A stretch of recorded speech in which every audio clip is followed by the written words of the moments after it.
we've proven that virtual can work and that there's a right time and place for virtual events, and there always will be, I think. But it's in our human nature to gravitate back to in-person events. And I think that with that, hybrid events will be the future and are already starting to appear in certain places in the world today. It will be hard to marry both types of events together and not have them compete directly against each other, but to complement each other in the overall event experience. I think the secret will be to have an event platform that can marry those two concepts together. I personally love the analogy of an event, a hybrid event, being a bit like a football match. You can go to the stadium, you can watch the match, you can feel the atmosphere of the crowd, and at the end of the game, you know the result. You can also watch that same match, but at home on the TV, and you also see the same result. So you're experiencing the same content at the end of it, but the way that you engage and view the content is different. And this is very similar to how I'm trying to figure out what will hybrid be. So looking for ways that, looking at the overall event concept, how each element can complement each other.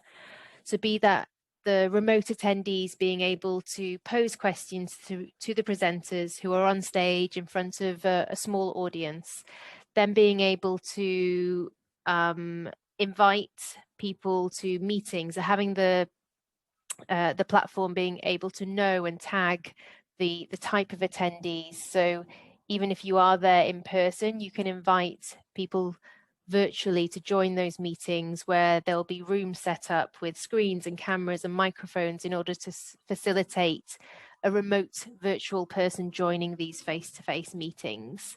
So there are many different ways that we can, like I say, marry the concepts together in order to achieve a successful hybrid event.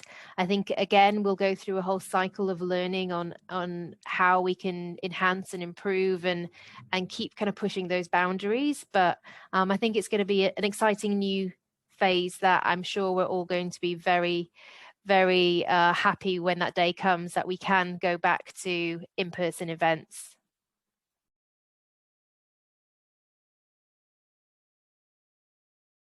Right, so we're all in this together, and since launching Canapii, we have had all sorts of leads come in from all walks of life, all different industries, all with a different reason why they need to have an event on a virtual platform, be it a leadership sales kickoff, a school show, winter party, a quarterly business meeting. That the needs are endless, and the level of knowledge and experience is vast from where these requests are coming in from.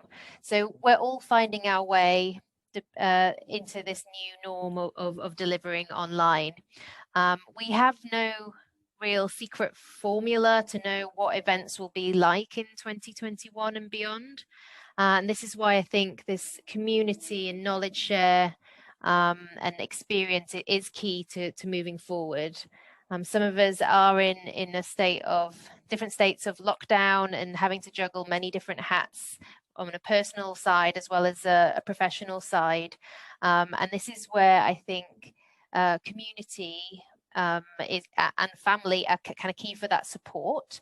But within our industry and with the community, I've found that growing knowledge of experience and learnings from my peers, from my suppliers, has been really key in finding the path to what will be the future of 2021 events, and realizing that we're not alone in this industry, that we are all in it together, and we will all transition into this new phase of hopefully hybrid events later on this year.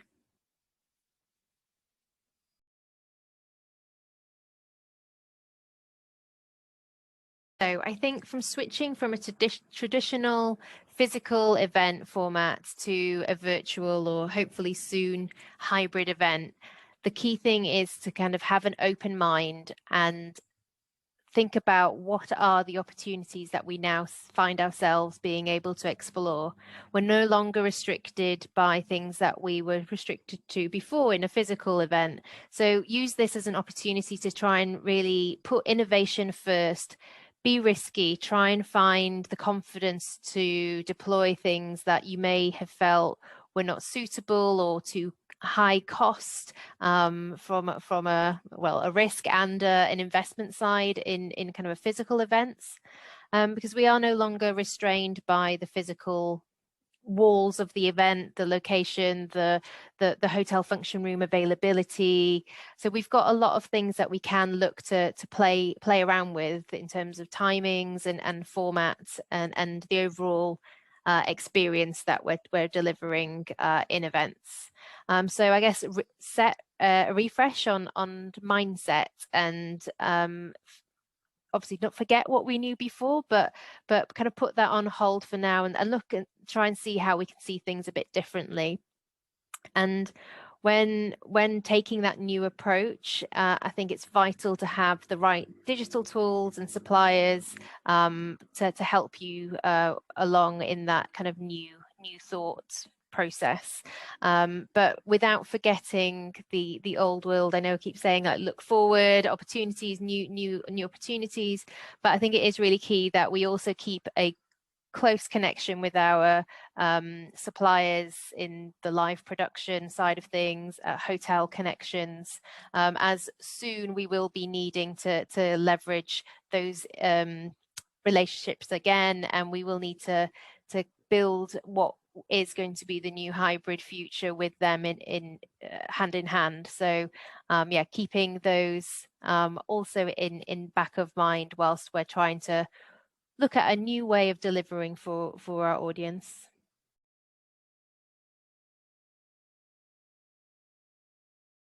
So moving to virtual has truly opened the doors for the events to be exposed to a truly global audience, which is a fantastic opportunity to really increase your numbers, the exposure of your content to a much bigger audience. But it also means that we have to be mindful as organizers on a few things. One being, when you had a physical event in the old days in one location, that was great. We knew where everybody was. Everyone flew to one location, and it was signposted and delivered in the way that was planned in the hotel. But now with virtual, we don't really know exactly where people are or who are these audience, who they are and how they're really truly viewing the content and their real availability. So I suggest that when choosing a tool to deliver your virtual events, to look for a few key things. So with Canapii, you can synchronize the event to your event time zone, watch live, watch on demand, integrate into your Outlook calendar so you don't miss those meetings, and it is truly embedded in your day-to-day working life. And another key thing is language. So with a global audience, language is key.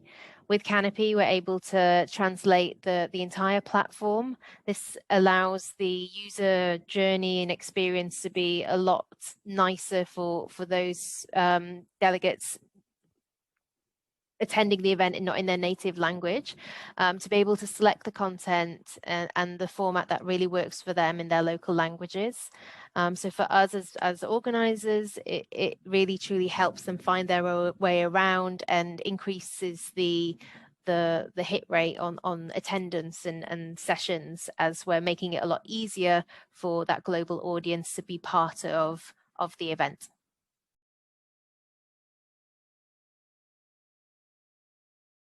So 3 tips for running virtual events. Right, content is key. Your content, regardless of what it is, needs to be short, snappy, engaging for the audience. You need to try and mix up the type of content that you're delivering to, again, keep those delegates engaged. But crucially, in terms of how you deliver the content, you need to have great production. You don't need to spend thousands of dollars on a studio, and you can, but you don't need to. You can have a great setup at home. So the key things you need to ensure that are good are audio, light, and sound, because nobody really likes to listen to a video or a live session that really has bad connection and it's not a nice user experience. So in terms of live, then if you are going to do it, then great, because it does help really offer that sense of live premiere moment for the audience. But of course, it does come with some more technical risks in order to kind of get that slick delivery, but the benefits definitely outweigh this risk in my opinion, because it gives the opportunity for the audience to interact with Q&As, polls, and kind of very much feel like part of an event. Number 2 is simplify the user journey, the access for the delegates. This is a new experience for a lot of people, so make it easy for them to consume the content, be part of the event, and find themselves in a sense of community, albeit online.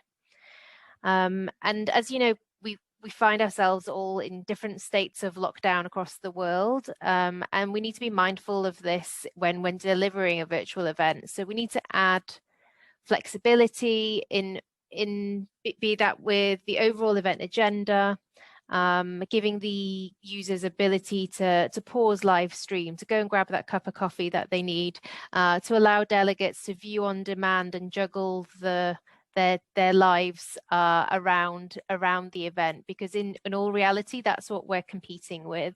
We're competing with everybody's day-to-day lives, children banging on the doors of your makeshift home office.